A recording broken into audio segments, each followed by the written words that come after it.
దేవుని యొక్క అతి శ్రేష్టమైన నామమునకు మహిమ కలుగునుగాక. ఈ దినము మిమ్ములను బలపరచు దేవుని మాట. నీ కుడి చెయ్యి నన్ను ఆదుకొనుచున్నది. కీర్తనలు 63వ కీర్తన 8వ చరణం. మన దేవుడు మనలను ఆదుకునేవారు, మనకు సహాయము చేసేవారు. భక్తుడైన దావీదు అంటున్నారు, నీ సన్నిధి నుండి నేనెక్కడికి పోదును? ఆకాశమునకెక్కినను అక్కడ నీవు ఉన్నావు, పాతాళమందు పండుకొన్నను అక్కడను నీవు ఉన్నావు, సముద్ర దిగంతములలో నివసించినను అక్కడను నీ చెయ్యి నన్ను నడిపించును, నీ కుడి చెయ్యి నన్ను పట్టుకొనును అని 139వ కీర్తన 8వ చరణంలో మనకు కనబడుతుంది.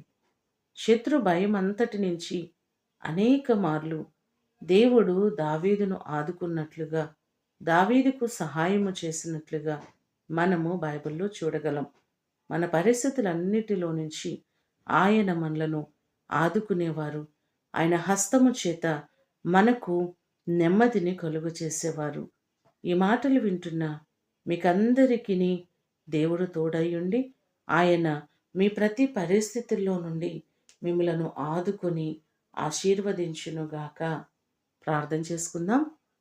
స్తుతులకు కారణభూతుడవైన మా ప్రియ ప్రేమ కలిగిన పరలోకపు తండ్రి, మీ పాదములకు వందనాలు. మీరు మమ్ములను ఆదుకునే దేవుడవు, మా ప్రతి పరిస్థితుల్లో మాకు సహాయము చేసే దేవుడవయ్యా. మా స్థితిగతులన్నిటిలో మమ్మలను నడిపించి దేవుడవు, శత్రు భయమంతటి నుంచి తప్పించే దేవుడవయ్యా. మా ప్రియులెల్లరినీ జ్ఞాపకం చేసుకుని ప్రతి వారికి మీరు మేలు చేయండి. ప్రతి కుటుంబాన్ని మీరు ఆదుకోండి ప్రభువా. వారి స్థితిగతులన్నిటినీ మీరు సరిచేయండి. ఆశీర్వాదకరంగా, దీవెనకరంగా, క్షేమకరంగా ప్రతి వారిని మీరు నడిపించి నీ కృపలో వర్ధిల్ల చేయండి. మీ నామానికి మాత్రమే సమస్త మహిమ, ఘనత, ప్రభావములు మీకు ఆరోపించుకుంటూ యేసు నామమున అడిగి వేడుకొని పొందియున్నాము తండ్రి. ఆమేన్. దేవుడు మిమ్ములను దీవించునుగాక.